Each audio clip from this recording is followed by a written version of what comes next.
Welcome. This is episode 10 of TR Live. I'm your host, Brent. And as always, I'm joined by John. Hello, Hey, guys. John. Jeff Groom. Good evening. And Mr. William S. Lind. Cheers. We took a short break while Mr. Lind was away. I think it feels pretty good to be back talking about important things. But I'm told that while we're doing this, there's some sort of big sports event happening. I don't know. It doesn't really compute for me. Well, Brent, the paper recently had a piece about how many people looking for information on the Super Bowl get the spacing wrong and ask instead about a superb owl. Now, I don't know about you, but I would find a superb owl a great deal more interesting than a football game. I'd like to see a superb owl. Absolutely. I mean, how many football games interested Athena? But she certainly liked her owls. I suppose so.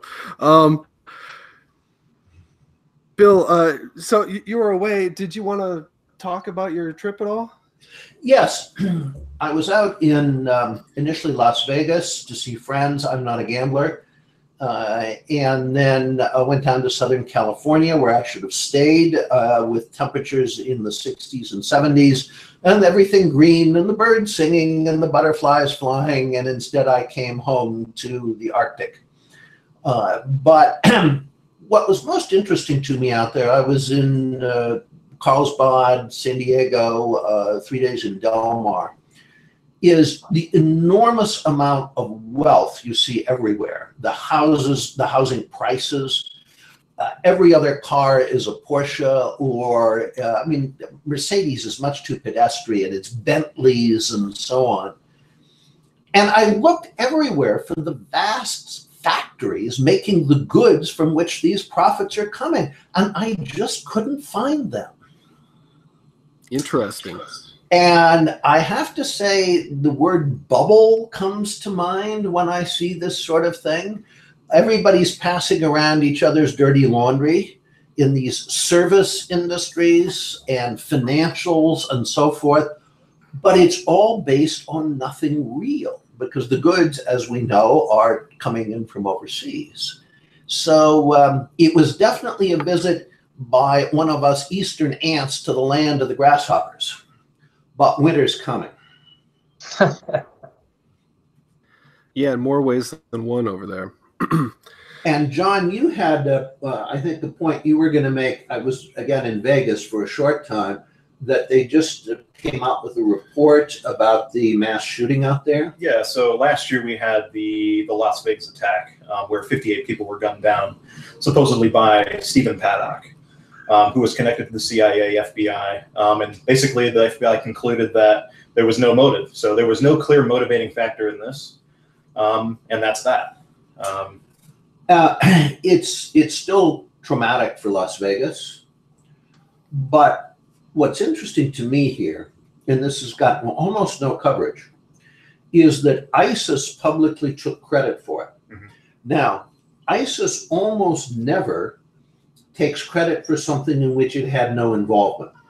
It will exaggerate its role, but it doesn't claim things that it had nothing to do with. Right.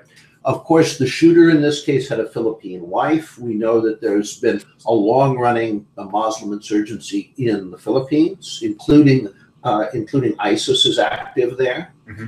So I'm wondering if the real cover-up here, if there is a cover-up, is that the government does not want to give ISIS credit for a successful strike on American soil. There's certainly a cover-up happening, and there's a lot of moving parts to this. It's extraordinarily fishy. Actually, this past Monday, it was reported that an anonymous donor gave $62,500 to ensure that the Las Vegas shooter's guns are destroyed. Really, I think the most remarkable part of that is that it only took $62,000 to destroy all that evidence.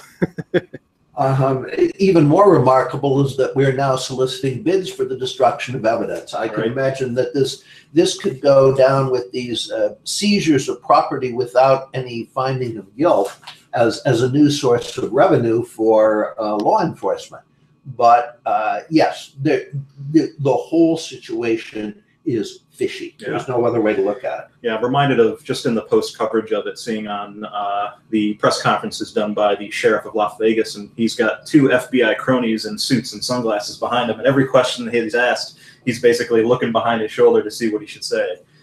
So yeah, fishy to say the least on that one. Yes, whether we'll ever find out anything, we may have to wait until the archives are open half a century from now. Right. But again, I don't think we've gotten the whole story, whatever that story may be. But Agreed. I do suspect this could have been an ISIS operation. Bill, I also understand that this week you took a trip to the future with the Kaiser. How did that happen? How did that work out? Well, as usual, when I called His Majesty on his birthday, which was January 27th, it was his 160th birthday. This is, of course, Kaiser Wilhelm II, Germany's last legitimate ruler. He usually has some surprises for me. He wasn't known as the Reise Kaiser, the taking trips Kaiser for nothing. So there have been some very interesting jaunts with him, including last year to hell. And this year, we did it by Zeppelin. I was going to say, we did it all by Zeppelin. It's amazing. You can go virtually anywhere by Zeppelin. Interesting. Even back in time. Even back in time. In this case, we took L-70, one of the height climber ships, back into the future, not into the past. Not too far into the future, where we found that the scenario in the movie and book Look Who's Back, where the Fuhrer wakes up in 1914 lying in an apartment courtyard in Berlin. He's not quite sure how he got there. 2014. Yeah. 2014. Yeah, right. He doesn't understand why his uniform smells of gasoline. The book, by the way, is a lot better than the movie.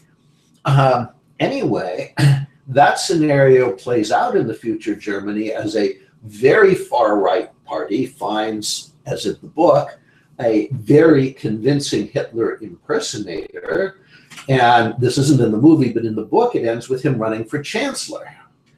And the party posters that they're plastering Germany with are the classic one from the 30s of the Fuhrer, and that's legal because there's no swastika on it. Right. But the line is, "Es war nicht alles schlecht." It wasn't all bad.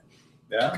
Anyway, AfD, Alternative für Deutschland, the respectable, genuine conservative party that's now the official opposition in the Bundestag, is in trouble. And the Kaiser, through a little nighttime visiting, somewhat like Mr. Marley's, suggests that they run the head of the House of Hohenzollern. And they do, Prince Georg Friedrich, and he wins, and Germany's on its way to being a monarchy again. So you can read all about it right here on Traditional Right, my annual account of my conversation, and sometimes, as in this case, voyage with Kaiser Wilhelm, whose grave I visited this summer in Doorn in the Netherlands. Yeah, we don't all get to do these exciting things, so it's nice that you write up a full report of these events for us. Well, see, my telephone was made in 1918, so I can still call him. You try to, like all your generation, to do things through this electronic means, and of course you're blind as bats as a result.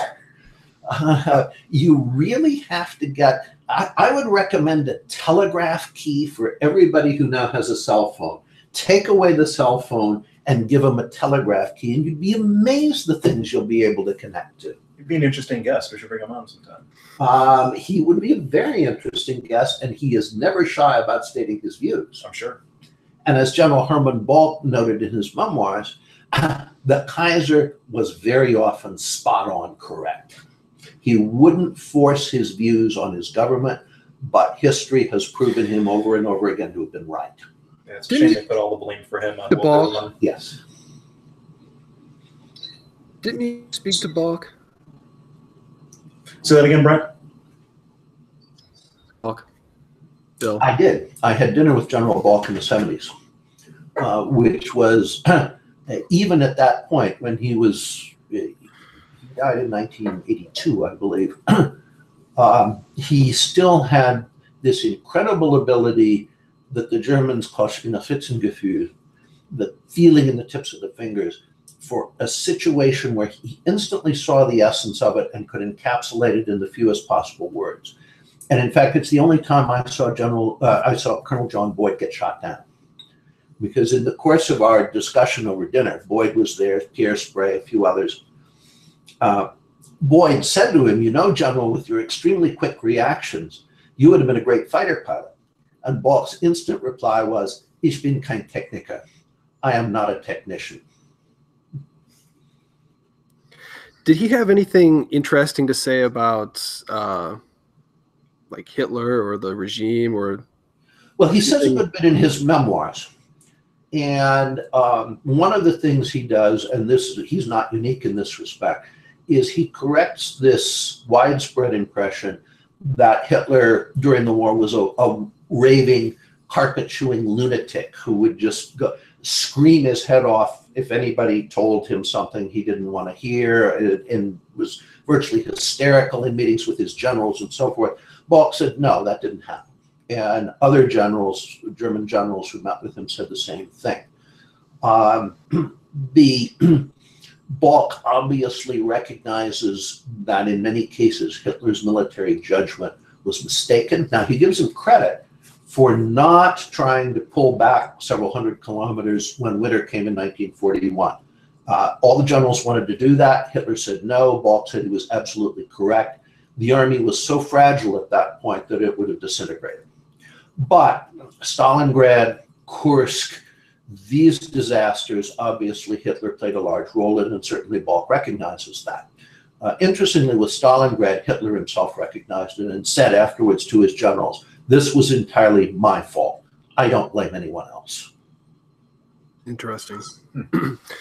So again, if you want to read about Bill's account with the Kaiser this past week, you can read about it at traditionalright.com. And while you're there, feel free to send us an email at the About page or at traditionalright@gmail.com.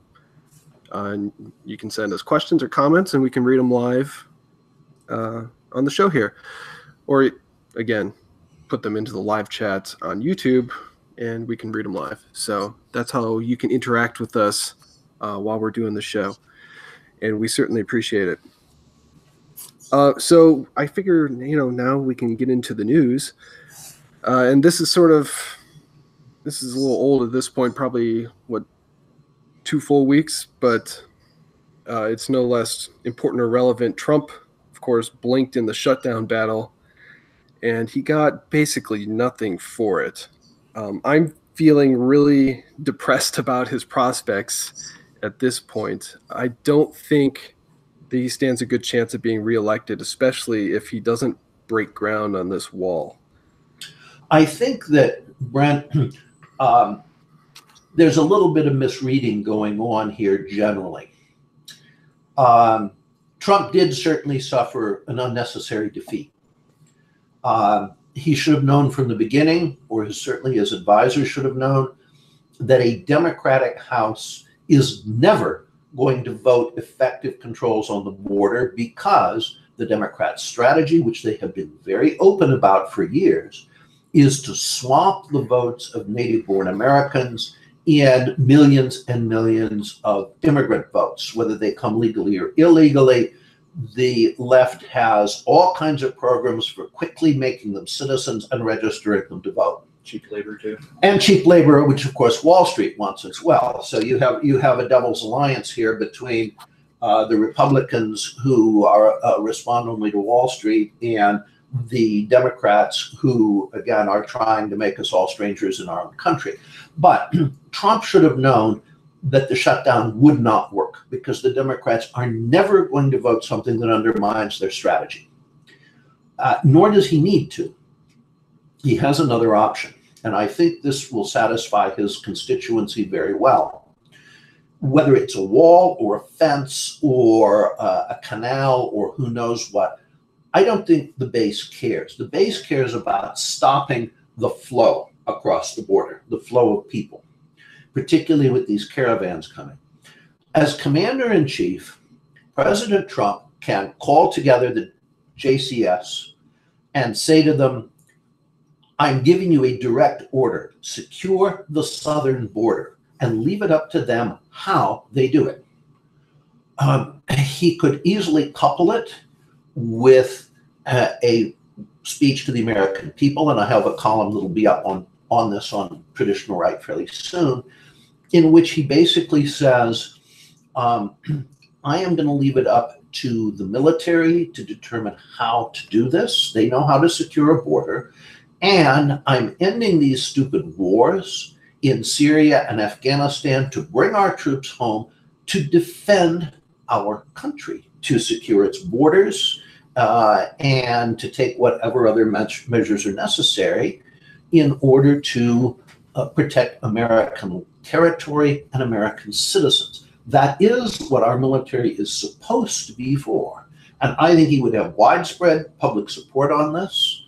And he pushes the whole question of whether it's a wall or a fence or whatever off onto the military. They do know how to build a barrier. They are still capable of that. They may not be very good at winning fourth-generation wars, but they can build barriers. I disagree. I don't think that, quote unquote, securing the border is sufficient for the base. I mean, Obama made moves to do that, and that, if he puts the military on the border, that can easily be removed by the following president. A wall is permanent, and it's symbolic to the would-be invaders by saying, you don't belong here. This isn't your country. And it also reminds us Americans that, this is our home. It's worth defending. And the whole world doesn't have an inborn right to come here, which seems to be what's happening. Well, the military can, of course, choose to build a wall or a fence or what have you. It can choose to put in barbed wire and minefields, for that matter. It can choose any mechanism that will secure the border. But the fact of the matter is, the base needs to understand, and the president needs to explain to the base, that there is no way, because again, it contradicts their strategy, that a Democratic House of Representatives is going to vote money for a border fence or wall. Their base would go berserk if they did. They would all get primaried, and it undermines their strategy. It is not going to work. And he could shut the government down from now to kingdom come, and it wouldn't change that. The ironic thing about this whole thing is that the Democrats said, we refuse to negotiate as long as the government shut down. I actually think it was brilliant on his part to say, okay, look, I'm going to open up the government for 3 weeks, and the government's back on. And by February 15th, whatever it is, it potentially he could declare a national emergency with the border. I don't think he needs to. I mean, declaring a national emergency brings some baggage, because then does the next Democrat president declare a national emergency over climate change? I don't think he needs, as commander-in-chief, to declare an emergency to tell the military secure the border. Right. But I do think he needs to have the border built in some way. We need to make it impossible for people to cross illegally. That's what securing the border means. The military will understand that that's what it means. Whether it's a wall, whether it's a fence, there are a number of different mechanisms. But to get specific funding through the House for a wall or a physical barrier, it will not happen. And if the president again shuts the government down, this did not help him politically. Right. And it's going to hurt him further. Yeah, we'll see.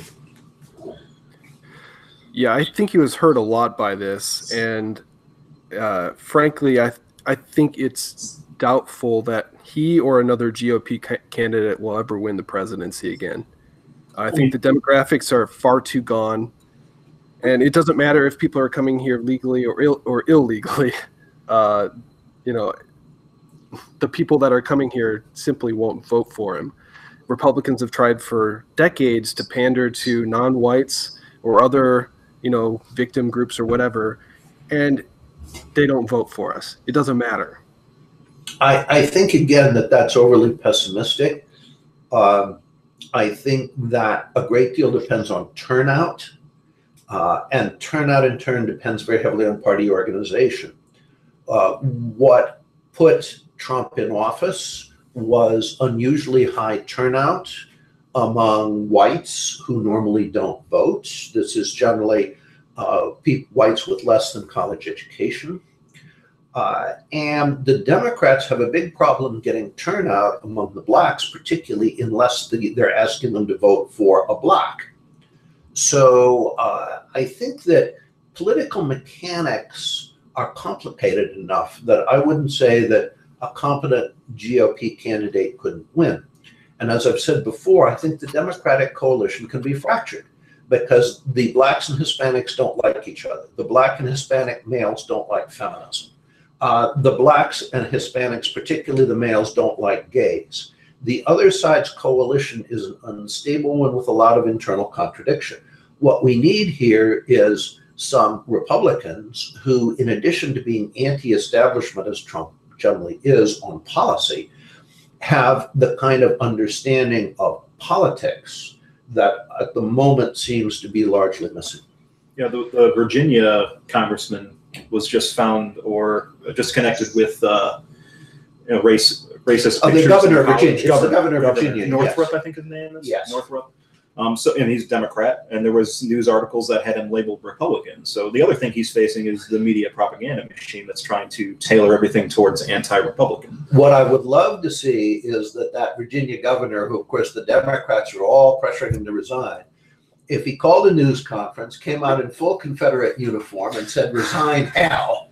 I'm in this office until the next election, and I'm staying here." Well, then you might have some Republicans voting Democrat. If that happens. I was going to say, and at that point, he could change his registration to Republican, right, and very possibly get elected again the next time around as a Republican. What people want to see from politicians is some guts in the face of cultural Marxism, and it's almost impossible to find. I think you're That's right. one of the big reasons Trump won. He defied political correctness.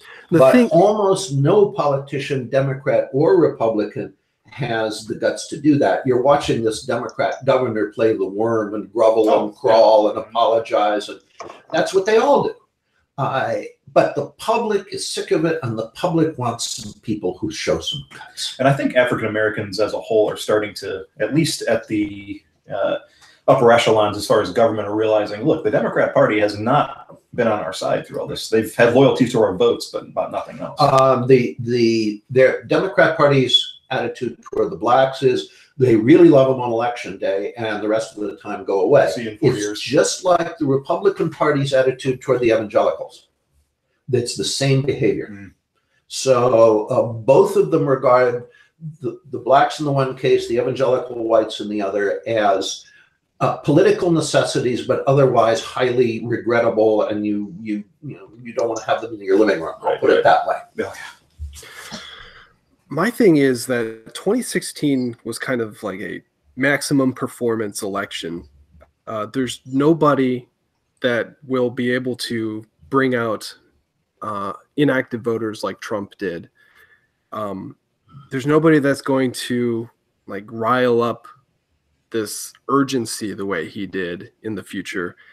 I don't think even he will do it a second time. And he got out the maximum amount of people out to vote for him, and he still lost the popular vote.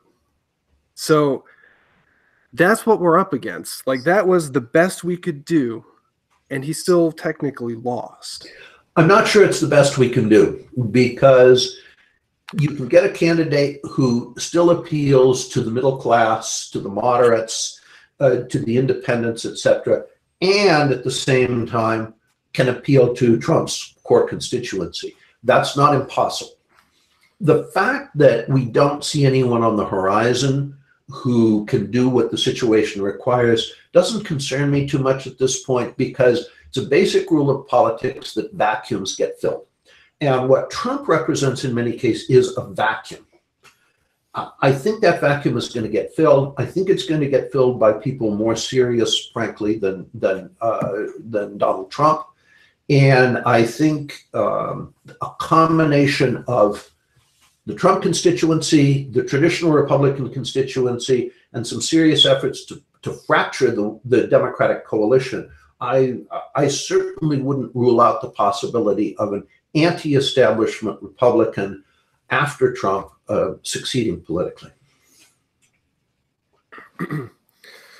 One thing that's been on my mind past week or so is that I think, and this goes along the lines with some of my pessimism, and maybe it's warranted at this point, maybe it's not, but uh, my thought is that the only way for us to really win in the future, given the demographic trends, given the results of the 2016 election, is we need to work at the state level and really start some kind of movement where we get a new federalism doctrine so the states can be more independent.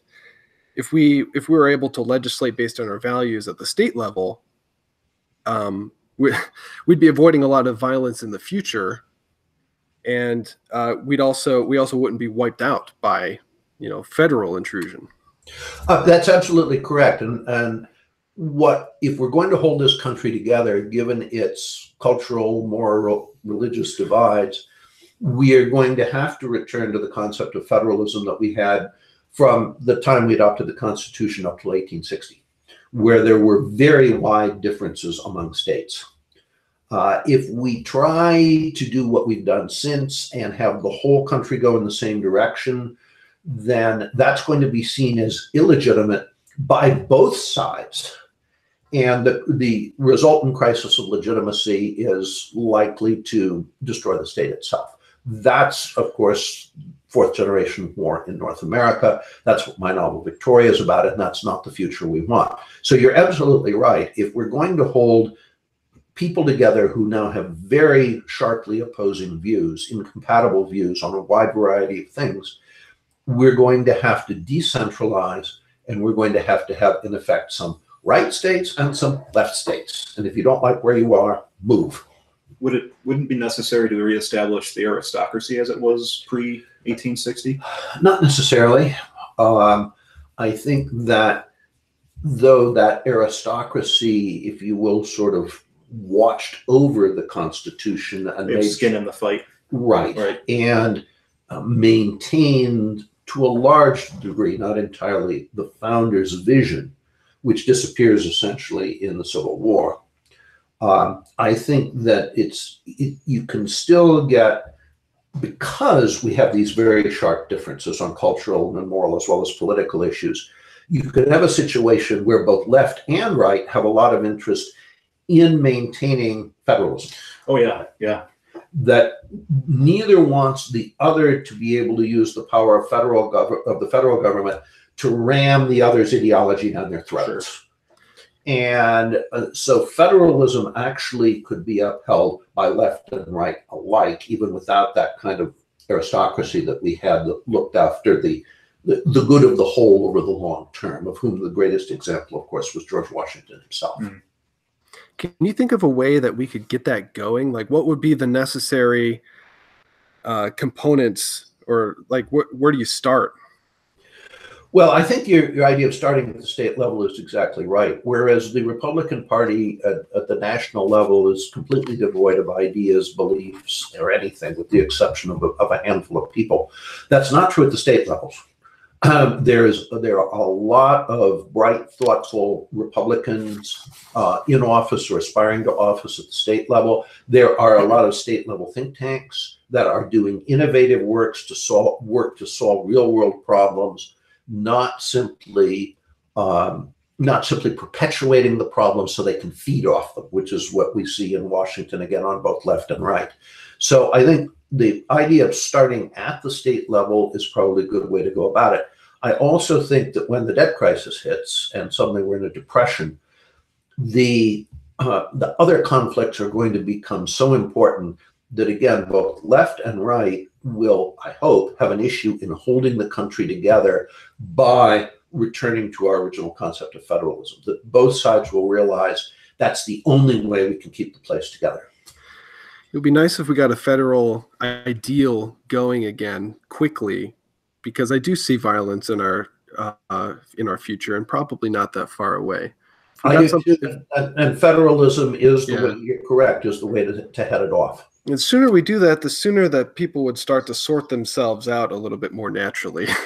Yes. So we're all on top of each other trying to ram, our ideology down. Again, there will be left-wing states and right-wing states. Right. It's going to be the heartland on the one hand and the coast on the other for the most part.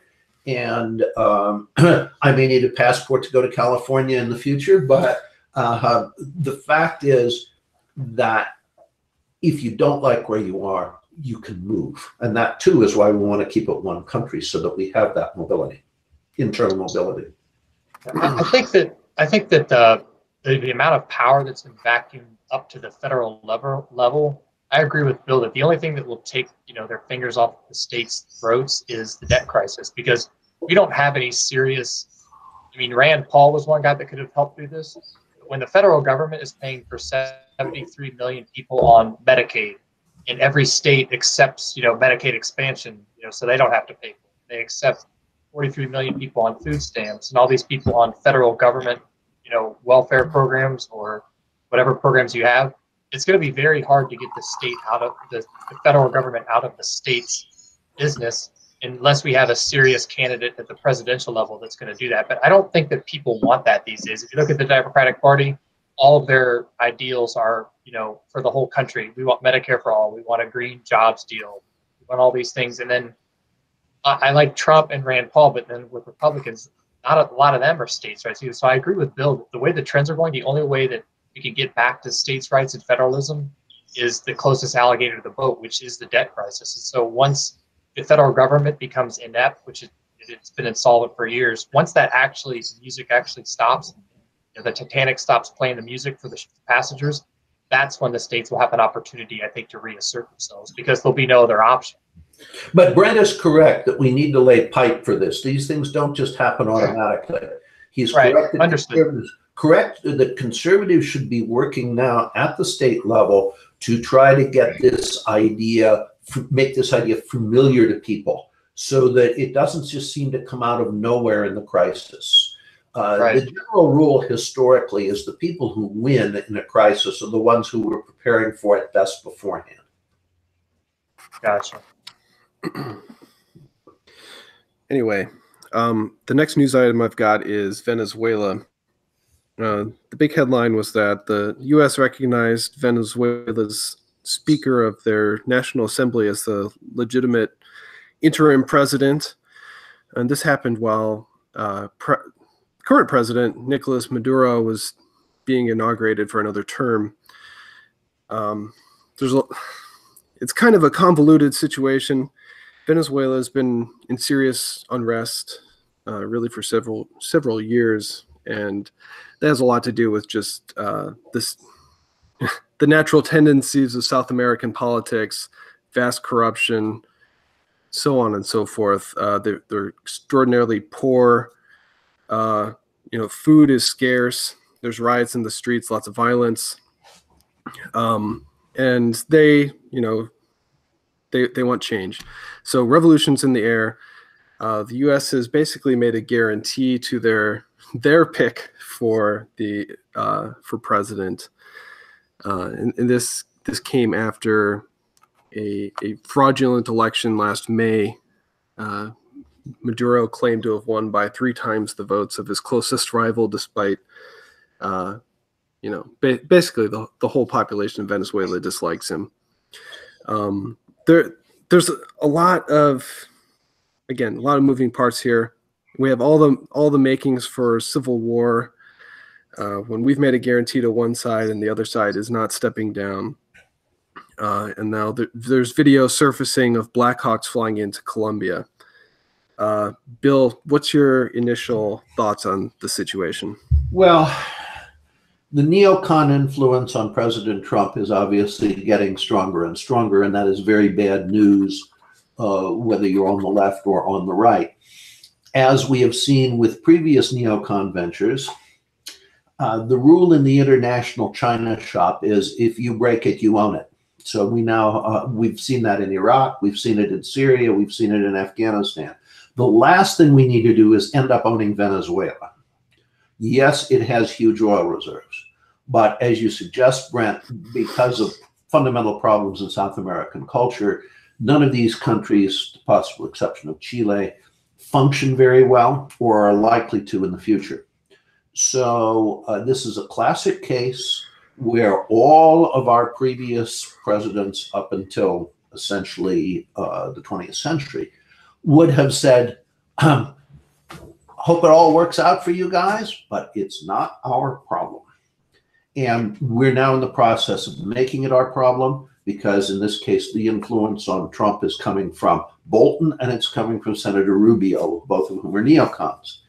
I think this could end up with another colossal mess. And if we send troops in, again, you break it, you own it. Yeah. I have actually mixed feelings about this. I should have also mentioned that Russia and China have back President Maduro. But so China and Russia have benefited greatly from Maduro selling them oil because, of course, they do have the largest oil reserves in the world by far. This is also right in our backyard. It's in our natural sphere of influence. I just can't really, if we were in a sane country, I'd say sure, we absolutely should have some say in what happens in Venezuela. Of course, we're not a sane country, so I know that what we do to Venezuela probably won't be good. But ideally, I think we would have a say in what they some say in their affairs. Well, we would. If you look at the past, Brent, under the Monroe Doctrine, and we did actually intervene when there was a dispute in the late 19th century between Venezuela and I think it was Britain and Germany on the other side over some debts that Venezuela owed. But the distinction was that we would intervene when it was a matter of European countries outside the Western Hemisphere intervening in the Western Hemisphere. And that is part of the Monroe Doctrine. The other part, by the way, which we've forgotten about, is we're going to keep our nose out of other people's business outside the Western Hemisphere. But I don't see Russia or China as a significant player there. They are financially. Venezuela owes them lots of money. That's actually working to Venezuela's big disadvantage now, because that oil that's going to Russia and China, Venezuela is getting no money for it.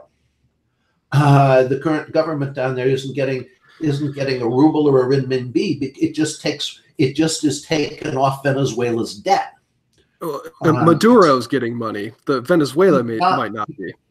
He is not getting money from the oil sales to Russia and China. He's undoubtedly getting money elsewhere.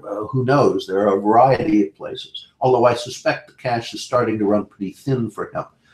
That's different from intervening internally in Venezuela. We've seen this with Woodrow Wilson's intervention in Mexico, where he announced, we will teach the Mexicans to elect good men. Well, no, you won't. All right. We have seen this with the interventions in Central America between the wars, the Banana Republic wars.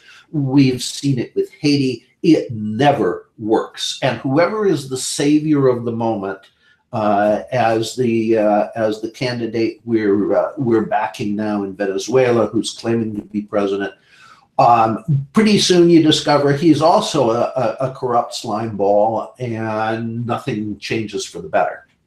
So I think there's a difference between warding off foreign intervention in Venezuela or other parts of Latin America and getting ourselves involved in those countries' internal affairs. I just don't see that ending well for anyone. Well, Bill, the fact is that Russia does have a military presence there. They've got bombers there, and presumably they've got other military personnel. The bombers are militarily meaningless.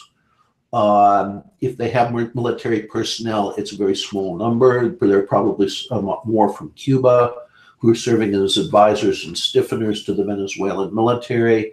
But Maduro's problem is that he's running out of money. And if he runs out of money, he also runs out of troops. The troops are going to follow the money in this case. So I think his days are probably numbered. Far better for us if he should go purely through internal factors rather than because we intervene. If we chase him out by intervening militarily, then all of the people who supported him will see us as the enemy from there on out. And I think, again, we just don't want to stick our nose in these places. However good our intentions, it doesn't end well. And remember that while the left only cares about intentions, conservatives care about results. China's got other interests and placements within other parts of South America. Oh, yes. And of course, they've got economic interests in Venezuela, big like oil interests, of course. Do you think that we should be trying to chase them out in some way? I personally wish they wouldn't, establish a foothold in South America. It's bad enough that they're taking Africa. I don't want them to take anything in the Western Hemisphere too. Well, they're importing a lot of African swine flu that's actually disturbing a lot of their pork production. So they've signed up for a lot of problems in their interventionism abroad too. Remember that the Europeans got out of the business of having colonies because it didn't pay. What happened was the costs became vastly outweighed any gains. And I think the Chinese are likely to have the same experience, particularly where they're going in as strongly as they are into Africa. In Africa, in Latin America, elsewhere, there is, of course, a way that we should be combating the Chinese the way we used to. We should be selling our products in those places rather than the Chinese selling theirs. But to do that, we have to make things. We have to have manufacturing in this country. Now, here's again where President Trump is right. He recognizes that the first requirement, if we're to restore real prosperity here, including for a blue-collar middle class, is that we start making things again. And we should be able to make things better and cheaper than China because we have a much higher knowledge base, we have much more experience, and so on. We have long-standing trade ties, particularly in Latin America. If we can't go in and compete that way with the Chinese, that concerns me more for the long term than any nominal Chinese military threat in this area, because it concerns me about what it says about us. If we can't compete with China in manufactured goods in foreign markets, we're going to be a poor country. My last point that I wanted to ask you, assuming that there is a war that happens here, do you think that this would have the effect of reorienting our foreign policy back to the Western Hemisphere, and wouldn't that ultimately be a good thing? It is impossible to predict because to try to foresee what the outcome of a war here would be and how that would then translate into our international status. Do we even remain a great power at that point, especially if we're no longer one country? I think that's trying to see a bridge too far. I just don't think it can be done. But the most important thing for us is to prevent such a war from breaking out here, which ties in both with federalism and economically with restoring our manufacturing so the American middle class doesn't find itself continually getting poorer. I guess if there was a refugee crisis, all of a sudden, give all the more reason to build a wall. Well, as I've said repeatedly, including columns for this website, we're moving into a century when there are going to be mass movements of people from south to north. Not thousands, not hundreds of thousands, tens of millions, hundreds of millions. And we're going to need far more than fences and walls. You're going to need the kind of thing that you had on the old East-West German border, where quite simply, if you try to cross it, you die. If the West is going to survive, if the Northern Hemisphere is going to survive, We are going to have to find ways of preventing ourselves from being invaded by whole peoples moving from the south to the north. This is what brought down the Roman Empire. And you may recall that the time that followed the collapse of the Roman Empire, we call with reason the Dark Ages. It was kind of nasty. Kind of. It's not the Middle Ages, by the way. The Middle Ages are a completely different and quite successful period. The Dark Ages were so dark that in Northern Europe, they forgot how to make bricks. Yeah, they lost the formula for cement. They lost everything. They couldn't build a house anymore.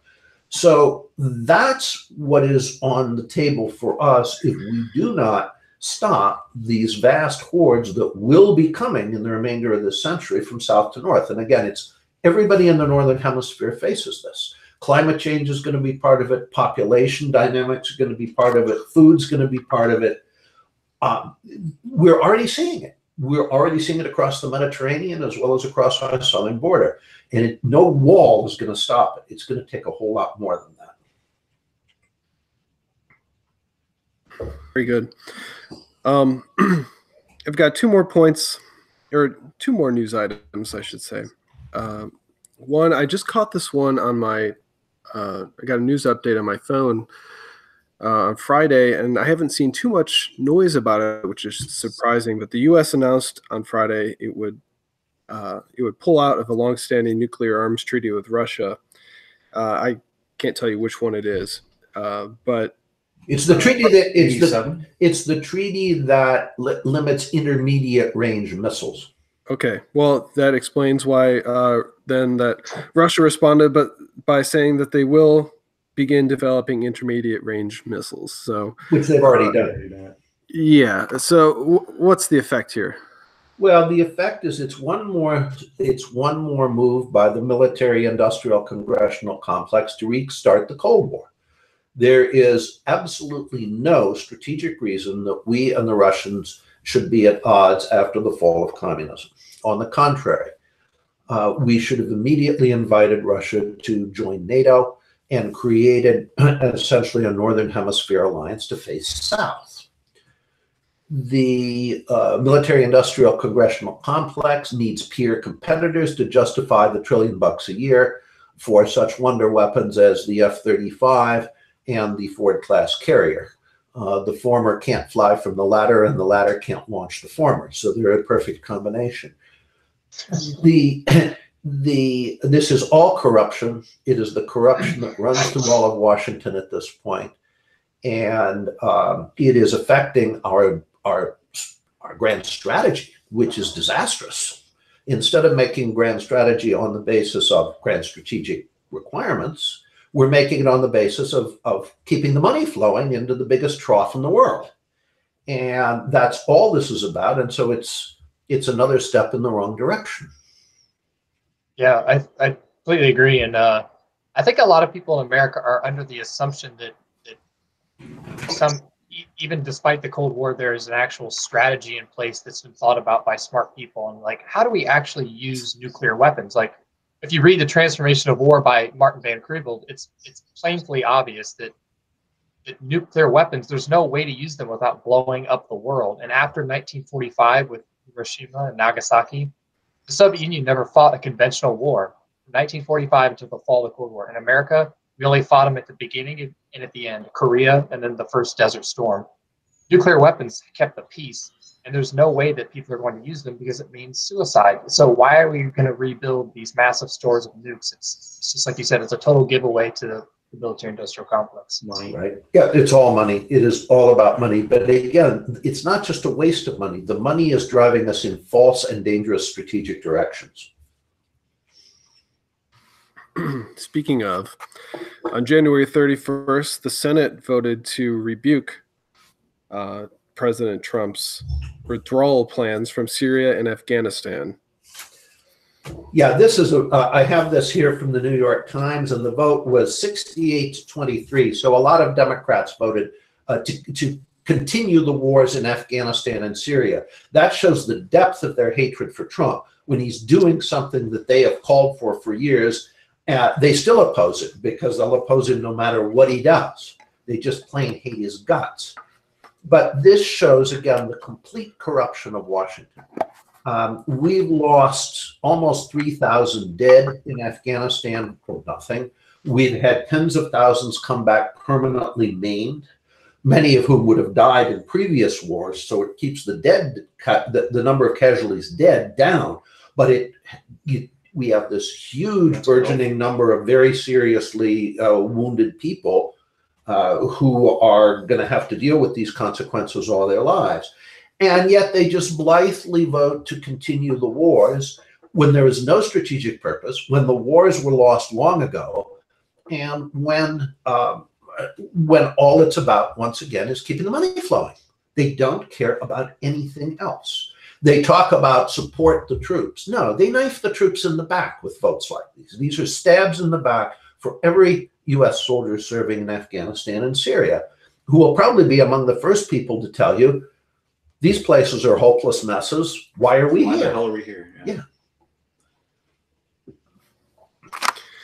Agreed.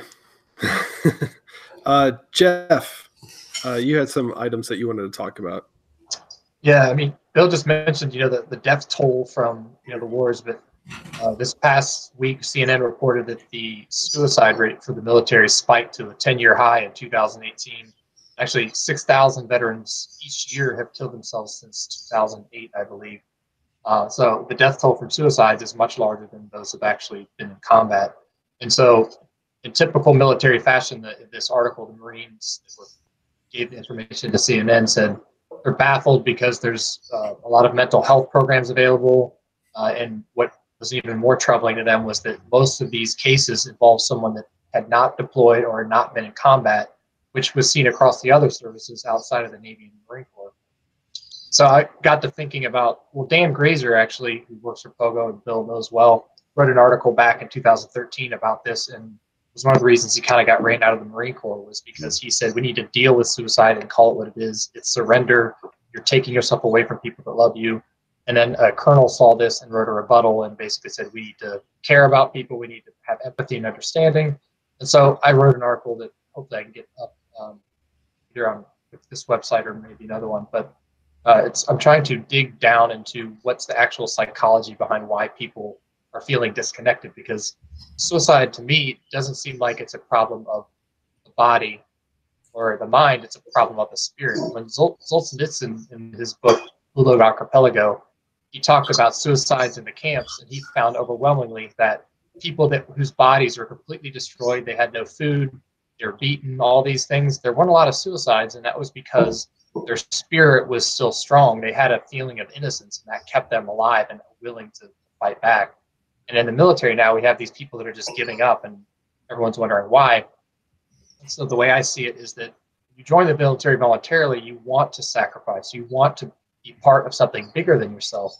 And so when you join and you start getting hit with this social engineering that says that every Marine can do his own thing and be gay, straight, transgender, whatever it is, that hurts cohesion and solidarity. And then additionally, the American people think the military should just be comfortable in an American sort of way. And rather than give us working equipment and bombs and bullets to go play with, which is what makes us happy, they would rather say, well, you have counselors on hand every time and we pay you great benefits. Shouldn't that make you happy? Well, no, that's not what people in the voluntary military sign up for. We signed up to lay something on the altar of sacrifice.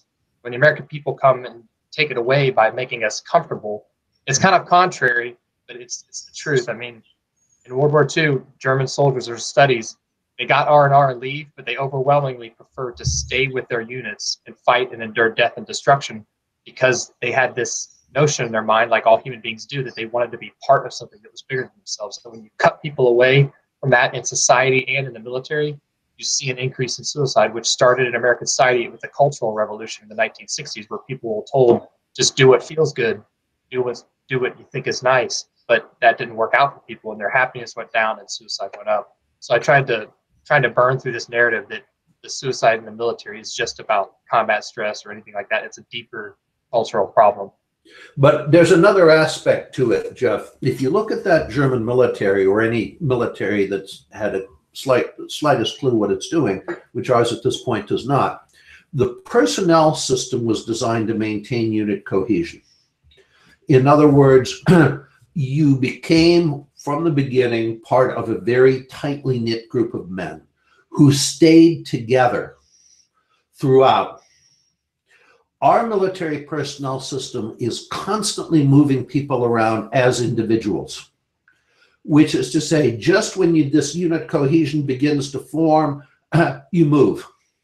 It's enormously expensive. It's completely irrational. But beyond that, it's killing our people, because it's the isolation, the lack of cohesion that is created by this idiotic personnel system that we have that lies directly behind the suicide rates. And this isn't new.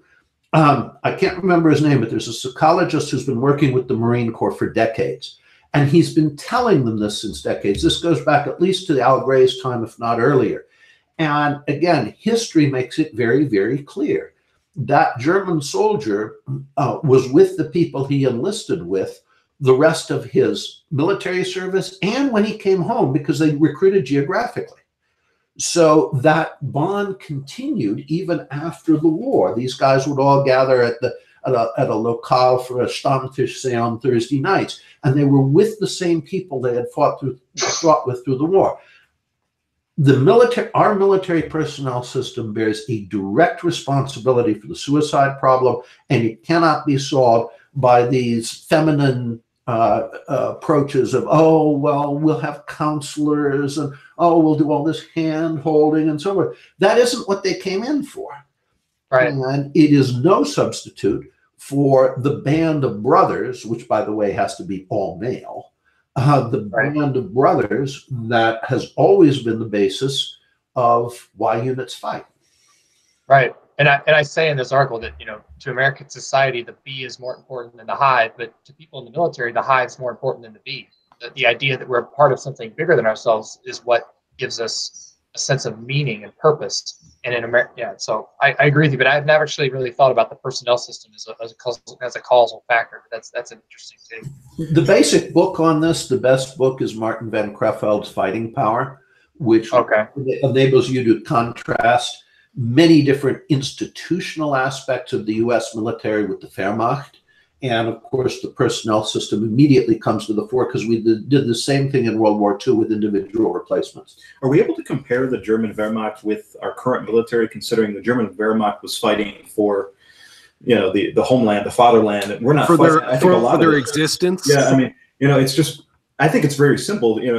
Coming back to what we just said, I think a lot of them go in with those illusions of grandeur, of maybe putting that as a sacrifice on the altar of freedom. But when they get in, they realize, why the hell are we doing the things that we're doing? That's part of it. These endless, pointless wars that nobody can explain why we're involved in them. But as Jeff noted, the people who are committing suicide are mostly not people who've been deployed. It's mostly not combat arms. And this problem isn't new. With the Wehrmacht, with every previous military, except our own, there's been an understanding of the importance of unit cohesion. In the British military, you join a regiment. You're in that regiment your whole career. So this isn't just the Wehrmacht. That makes sense. And what we have found in many different studies over the years is, whereas people will go in to fight for the fatherland, what keeps them fighting is their very close relationship with the people around them. This is analogous to what's happening in the civilian sector too. Suicides have never been higher than they are right now, and that's because of the rampant social alienation, atomization that we have right now. Nobody has meaningful work. Nobody has a reason to get up in the morning, so people are killing themselves. Yeah, and I quote Jonathan Haidt's book, The Righteous Mind, where he talks about the evolutionary basis for being part of something bigger than yourself. And he says that even though he's classic liberal, he said he agrees with conservatives that you can't destroy the hive to save the bees. He completely agrees with that statement that conservatives believe. So that's what's happening in American society. It's called anomie, I believe. It's just a feeling of not being connected, not feeling worthwhile. I mean, it's the same thing that's happening in the military on a different scale. And this is part of the long-term replacement of community with society, of Gemeinschaft with Gesellschaft. And this has, of course, been an issue for a century. And as we move more and more to becoming a group of disconnected individuals, yes, of course, suicide rates, all kinds of other problem rates soar. Drug use. We aren't designed to live in isolation. Right. So. Yeah, people, as soon as you're 18, you go to college and then you move away to another city and then you never come back home. You don't see your parents. And then when your parents age, you send them off to a retirement center. You don't care for them and nobody's around to care for you either. No, it's actually the boomerang kids now, right? It's they go off to college, and since they studied basket weaving and women's studies, they come back home and they see their parents a lot as they're trying to pay for their debt as a waiter, and then they join the Congress and say that we should have medicine like Alexandria Ocasio-Cortez. That's true. Well, and also this diversity nonsense that we're having shoved down our throat. The more diversity you have, the less community you have. The two are in tension. Right. Community forms most easily among people who are most like each other. People naturally segregate. Exactly. The more diversity you have, whether it's in the workplace, whether it's in the neighborhood, whether it's in the college, the less community can form. And almost no one is willing to talk about this because, of course, diversity is a buzzword of the cultural Marxists. And what it essentially means is let's all go take a swim in the sewer. Right. Well, that's what Robert Putnam found in Bowling Alone, which is a very famous book that he found that in every community across America. He was a social psychologist. He polled communities and he said that where you have similarity, you have trust and cooperation. When you have diversity, he used the word hunker down. People just hunker down because they're not sure that they can trust people that aren't like them. But then he started backing away from that when conservatives and some people in the alt-right started attaching to him. He's like, oh, no, I didn't really mean all these things that I reported years ago because I would, be offending, the cultural Marxist crowd. Right. Okay, well, I've got a few items here I will touch on briefly, and then we can wrap it up. The first one, occasionally the establishment lets it slip show. And in today's Sunday New York Times, there's a column, "Is this the right way to end a war?" about the Afghan war. Again, now that somebody's actually trying to end it, the same people who've been calling for it to end are now trying to continue it. And they quote Ryan Crocker, who was twice America's top diplomat in Kabul. And it says, "Mr. Crocker is among those who worry that the Trump administration just wants out of Afghanistan and is willing to sacrifice gains that have been made, particularly on behalf of women." That's the slip showing. We are to be fighting a war in Afghanistan to force feminism down the throat of Afghan Muslims. Do you know what the chance of success of such a war is? Contribute to more suicides. This shows the colossal fraud that has been perpetrated on the American people. What we're fighting these wars for, and it starts with the invasion of Iraq, this is the neocons again, as well as the neo-libs, which included Hillary, is to force cultural Marxism and our cultural decadence down the throat of every people on earth. Well, you've got 1 billion Muslim men in the world who will fight to the death to prevent feminism from coming to their country. What do you think the chance you have is of winning those wars? So again, they let the slip show, and I thought it was worthwhile to quote it. Very important piece. I'll probably do a column on it in the January 26th business section of the New York Times. And this is the kind of piece you would very, very seldom see in the mainstream press. The automation agenda hidden by the Davos elite. One of the New York Times reporters was attending at Davos. This is, of course, the big annual gathering of the money bags. And let me quote, "They'll never admit it in public, but many of your bosses want machines to replace you as soon as possible. I know this because for the past week, I've been meeting with corporate executives at the World Economic Forum's annual meeting in Davos. And I've noticed that their answers to questions about automation depend very much on who is listening. In public, many executives wring their hands over the negative consequences that artificial intelligence and automation could have for workers. But in private settings, including meetings with the leaders of the many consulting and technology firms whose pop-up storefronts line the Davos promenade, these executives tell a different story. They are racing to automate their own workforces to stay ahead of the competition with little regard for the impact on workers. Well, this isn't really news, but it puts it very starkly. One of the huge issues that we are facing and that the whole establishment is ignoring is automation. We've already seen the decimation of the American middle class by shipping our manufacturing overseas. Now, to that, they want to add automating virtually everything. I mean, in the future, your barista will be a machine. There will be no jobs for anybody. And they're racing to do this because it promises lower costs. Well, here again is where conservatives are not free marketeers. And as a good mercantilist, I know the answer to this. If you want less of something, tax it. If you want more real jobs and less automation, tax the automation. Should be pretty profitable in terms of raising government revenues. And at the same time, should be a very effective deterrent to putting everybody out of work. I don't know what the establishment thinks is going to happen if all the jobs disappear. There's talk of giving everybody an annual income, but Britain effectively did that with the dole, and you produce a violent lumpen proletariat. That's what happens. Yeah. That doesn't work.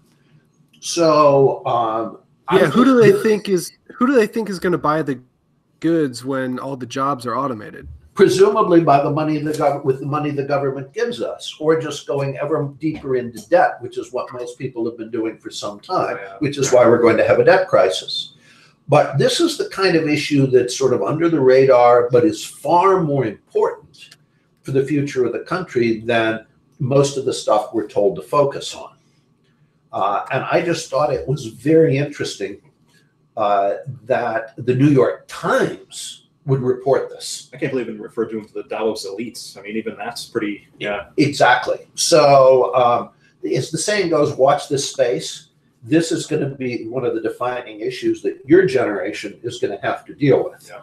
And again, there is an answer to it, but you have to give up this devotion to a pure free market and realize that the mercantilists were right. This was the guiding economic theory in the 17th and 18th centuries. It doesn't help, too, the socialists clamoring for the $15 minimum wage. It's going to make it more attractive for all these companies to maybe deal with that tax for automation. Although the problem is that, again, with the disappearance, what we've lost because we exported our manufacturing are millions and millions of medium skill, high wage jobs. Mm-hmm. We now have a fair number of high skill, high wage jobs, and we have lots of low skill, low wage jobs, but the wages are so little that you can't live on them. Right. So, and again, people are dealing with that primarily by going ever deeper into debt. And that's not sustainable. Right. Another thing that came out of Davos, another story, January 28th, New York Times, citing Me Too, Davos elites express fears about mentoring women. Suddenly, one of the feminist little games, this Me Too business, where they accuse everyone under the sun, including Santa Claus, of having made passes at them. Yes. Suddenly, men, according to the Times, attending the annual meeting of the World Economic Forum in Davos, Switzerland this year, were worried about a lot of things. Several acknowledged at the meeting this past week, mentoring women in the Me Too era was part of that. I think twice about spending one-on-one time with a young female colleague, said one American finance executive. Realistically, Me Too has become a risk management issue for men, said Laura Listwood, Secretary General of the Council of Women World Leaders, an organization for former and current female political leaders, a small organization, let me add, particularly when we use the word leader. What's their answer? The main focus now, she said, is education. When male executives tell her that they are considering deliberately avoiding women, she tells them bluntly that would be illegal. Discrimination. So now the feminists on the one hand say, if you so much as look at me cross-eyed, I'm charging you with sexual harassment, your career is finished, you're assumed to be guilty, you're driven out of your profession. But if you say, okay, I'm not going to deal with you except in settings where there are a lot of people present, I'm not going to mentor you, etc., that's illegal. And this is all part, of course, of cultural Marxism's war on men. That's just a war on everything, because you can't get anything done in that situation then. Like, of course. It's over.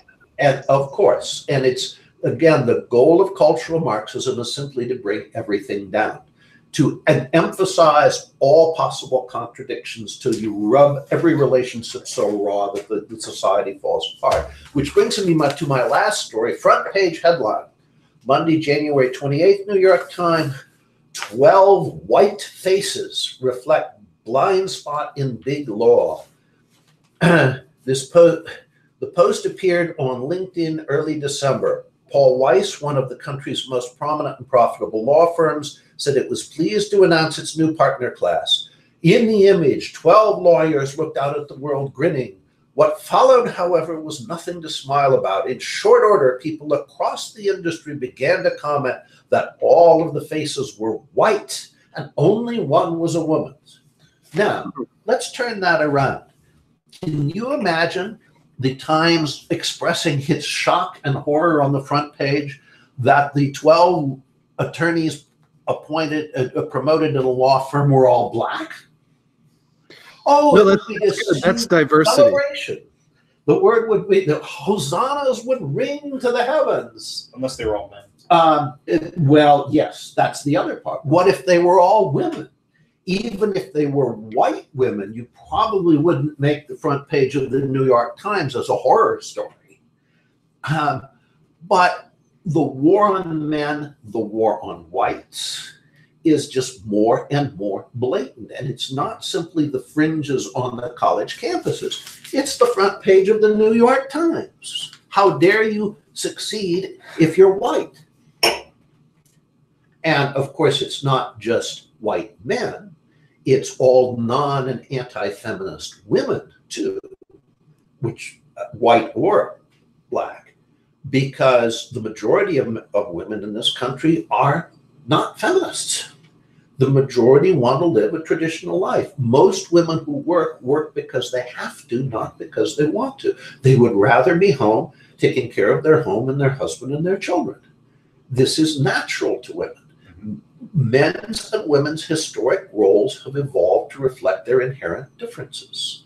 But of course, all of nature must yield to ideology. And that's, I mean, example A right here on the front page of the New York Times. Totally agree. We've got one comment in the chat that I pulled out. Again, if you want to participate in the show, have a comment or question read, just send it into the live chat on YouTube while we're live with the show, or you can send a question or comment to traditionalright@gmail.com. This one comes from John Best. What does Mr. Lind think about Britain's strategic position post-Brexit? I think that whereas Brexit itself may be messy, that Britain's overall strategic position is going to be a great deal better. For one thing, they will be able to control immigration, which at the moment they cannot. They obviously have to control it not just coming from the continent, but from other places as well. I think the freedom that being out of the EU with its endless regulations that control virtually everything is going to potentially be a big benefit to British business and British agriculture both. You now have EU bureaucrats in Brussels trying to tell Frenchmen how to make cheese, and that will all be gone. Britain is going to be free from this. So whereas the divorce may be messy, I think Britain's strategic position post-Brexit is likely to be to its advantage, assuming the Brexit is real. If it's a fake Brexit, where they pull out but still follow all the EU rules, it's not going to do much good. Do you think it'll have a domino effect on other states within the EU? Potentially, but I think it's not going to be the countries that are often talked about as candidates for leaving, i.e. Greece, Italy, Poland, Hungary, because those countries benefit from enormous EU subsidies. It's going to be from EU countries that pay the subsidies.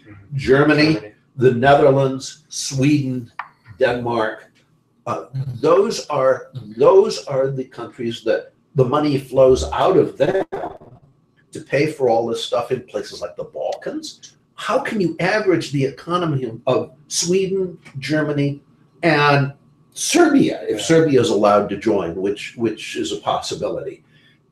It would be as if we tried to average our economy, which we've done, unfortunately, to some degree with free trade, and have the same currency as all of Latin America. Yeah. It's not viable. That doesn't make any sense. So I think there may be, indeed, if Brexit is successful and Britain prospers, that it could create a copycat effect, but from not the countries that are on the receiving end, the countries that are paying the bills. And taking in all the immigrants too. I could easily see an EU that makes sense. That's Germany, the Benelux countries, and Scandinavia. Okay, those countries are all on about. It's a Germanic EU. All of those are prosperous countries. They're all roughly on the same level as far as living standard goes. But to try to create a common market, common currency, etc., between Germany and Greece, it would be like us doing it with Bolivia. I saw some parties in Ireland making some noise about Brexit because, of course, Ireland's biggest trading partner is Britain. That's where they send all their agricultural goods. If they no longer have a free trade relationship with Britain, now they don't get any benefit out of the EU anymore. Well, I'd like to suggest a delicious opportunity here. They're very worried, of course, about restoring a hard border between the Irish Republic and Northern Ireland. Mm-hmm. The way around that, obviously, is to declare Northern Ireland a free trade zone. So Northern Ireland at that point, given what we've seen elsewhere where this has been done, would boom. You'd have a huge wave of prosperity growing in Northern Ireland because that's where all these trades could take place between the British and the EU and everybody else for that matter. And then the interesting question, as someone of English ancestry would arise, of whether as the Northern Ireland economy leaves that of the Irish Republic in the dust, the Irish Republic might be permitted to rejoin the United Kingdom. That could be funny. Yeah. That could be funny. But I do think that the solution to the Northern Ireland hard border question is simply to declare Northern Ireland a free trade zone. Interesting. That's all I've got. Anybody else have anything else they want to discuss? I think we have covered the waterfront and pretty much finished our bottle of sack. All right, excellent. Thanks everyone for joining us tonight. Thanks for participating in the chat if you did. And hopefully we'll be back here next week to talk about more news. So thanks again. See us on traditionalright.com. Have a good night. See you.